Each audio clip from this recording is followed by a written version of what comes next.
Hello everybody, welcome back to the second part of the secrets of Wootz Damascus Steel. So for those who haven't watched the first part, I highly recommend you go and watch the video so then you can understand what we are talking about. So without further ado, let's get into this and see the secret of Wootz Damascus Steel. Okay, let's get into this.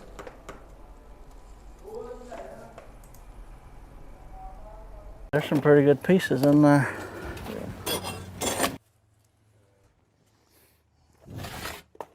Amidst the charcoal ash and pieces from the ceramic lining of the furnace is the harvest of blooms.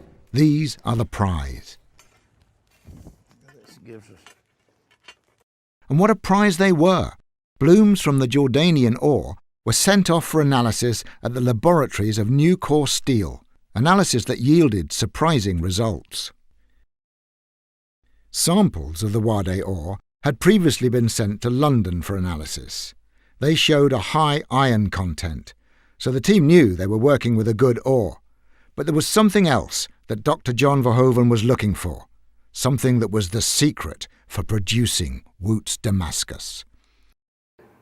When I was working with Al in the late 80s, I told him that if he could consistently make blades that came out with the right pattern on the surface and inside, that I would figure out how he made them.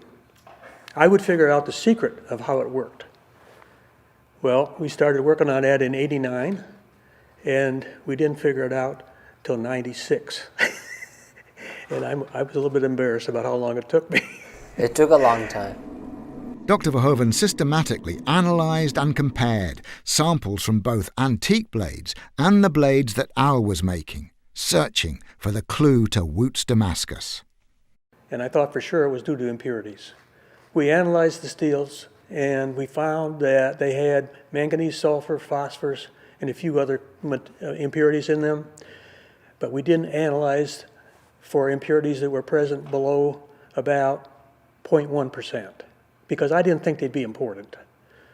So we worked on it, and what we actually found, the secret is, an element that's present at 0.005 to 2.01%.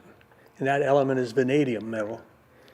And it is present in some ores and not in other ores.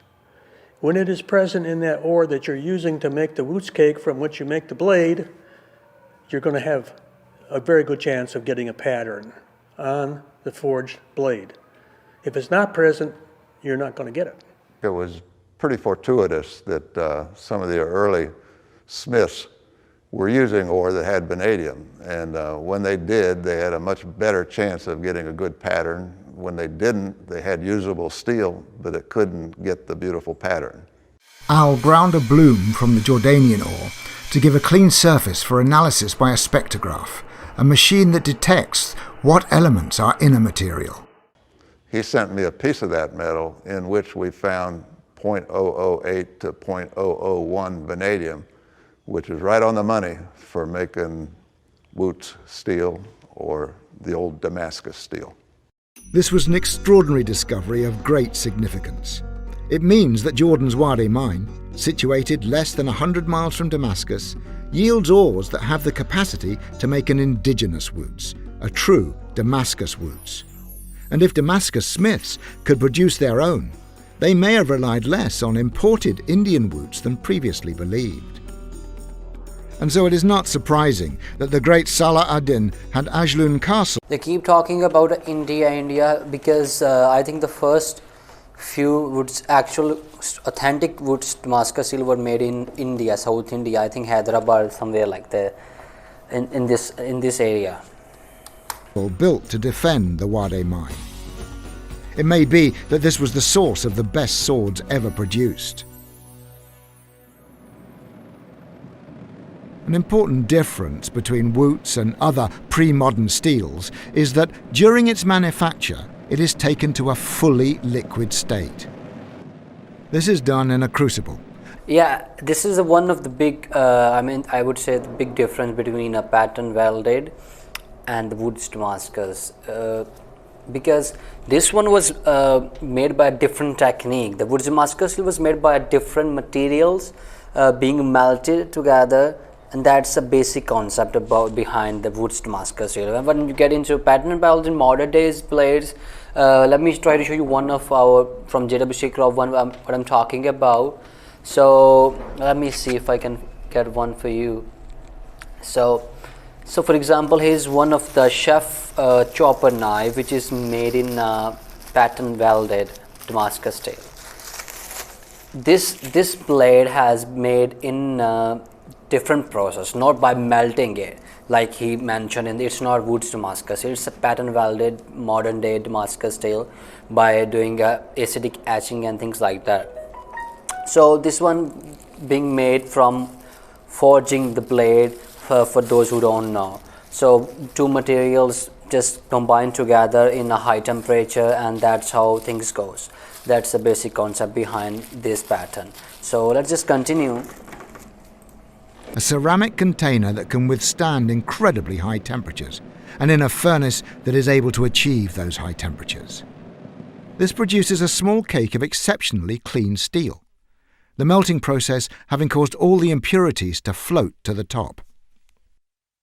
The Jordanian smiths were especially interested in this crucible phase. Unfortunately, Auni had gone down with the flu, and so for the next few days, Abid was on his own.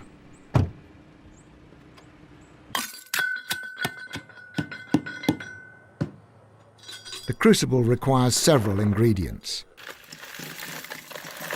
The main charge is of crushed iron from the bloomery. That is obvious enough, but what comes next seems at first to be rather surprising. Ancient recipes call for the addition of fresh green leaves. We get the hydrogen from the moisture in the leaf.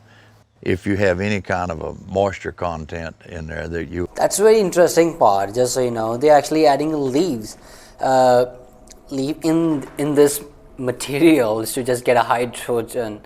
I think that's what they're talking about, to get a better results. That's quite interesting. Get the hydrogen from it will accelerate the carbon diffusion into the pure iron, and that will allow the iron to melt at a lower temperature.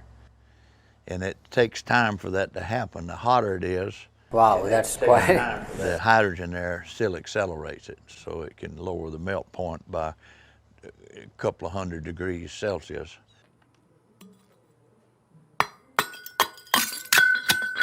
Another important And they're also adding a bottle in it, that just so you know. constituent is crushed glass. That's actually an experiment, just so you know. This is not a correct way or wrong way, I would say. This is just an experiment done by some experts, and hopefully it will work, but I'm not sure yet. Melts, floats to the top, and creates an extra seal. And help protect the charge so we don't oxidize it during the heats and all. It's important to understand that the glass is going to be one of the very first things that melts. So it's basically going to run through the ore until the ore temperature comes up, and then it begins to melt. And then the ore is heavier than the glass, so it actually melts down through the glass and then pushes the glass back to the very top of the crucible, and that's what forms your cap on top of your metal. Yeah, and final deal, to help consume the oxygen in top, I use a bit of charcoal, and it will consume the amount of oxygen, will burn away some of it, and then the rest of it will be left after the end of the melt floating on top of the glass. You mean that piece of charcoal works as oxygen detector? Basically, that's what it is. It's like the old saying, it's the canary in the mine. They used to put a canary in the mine to detect the damaging gases, carbon monoxide buildup in the mine. If the canary was dead, then there's something wrong. Same thing with this. If the piece of charcoal is gone, we know oxygen got in the crucible. Well, the next thing we do is seal the lid on, so I'll let Jeremy take care of that. Then I can blame him if it doesn't work very well. Everything depends on no oxygen getting into the crucible during the melt. And so, despite the extra security of the glass cap, the seal on the lid is vitally important. To withstand the high temperatures, Al uses a clay mixed with graphite. I am so interested in knowing how can you measure the temperature inside and how you guess. I think they're pasting a clay and just sealing this whole box, and then they're actually going to throw it in on fire, I think. What's the right temperature? What's the right time to control the gas flowing? Early on, I did it by eye. That's an important question. You just had to look in there, and it's very bright and hard to do it. You had to put on dark glasses. And then, but when Dr. Verhoeven started working with me, we had to have it a positive deal, so he knew exactly what temperature it worked. At that point, we developed a technique where the furnace is raised off of the ground, and we bring a thermocouple up through the pedestal block. And they're a long tube, protection tube, with a platinum rhodium thermocouple, and that comes up, and this touches the bottom of the crucible, and that way we know exactly what temperature the outside of the crucible is. Wootz is, by definition, a type of crucible steel, and this is the stage where the potential of the ore begins to be realized. Yeah, I was right. They're actually putting in fire. It is also a stage in which there is as much art as science. Judgment is required in determining exact temperatures and timings. Being able to record every stage scientifically helps the team determine what to do next time. The idea is to get it up above a certain temperature, let it coast up a little bit, hold it for a certain length of time, and then cool it down. It's simply because that's what we found works the best. The technology of being able to produce crucible steel was limited to India and parts of the Middle East. Throughout Europe, sword blades were made exclusively from bloomery iron, but bloomery iron had a significant drawback. It was never melted, and consequently, it was full of slag inclusions, all kinds of junk that came from the ore that wasn't iron, stuff called gangue. Bars from bloomery iron had to be... Okay, so I think it's quite enough for today, and I think it's quite long enough. So today we have learned something as well from this documentary so far. Very happy with the research they have done and the process. I've been very surprised by the techniques they have tried, like by adding some tree leaves and things like that to give a hydrogen to them, and then adding glasses as well, water glasses. I think they're trying very hard in it. So for further details, for further view, we will get back to this documentary tomorrow in part 3. As I said, it's quite long, so I wouldn't be able to do at once. And so anyway, thank you so much for watching, and don't forget to visit our website www.jwsteelcrafts.com, and have a good day. Bye bye.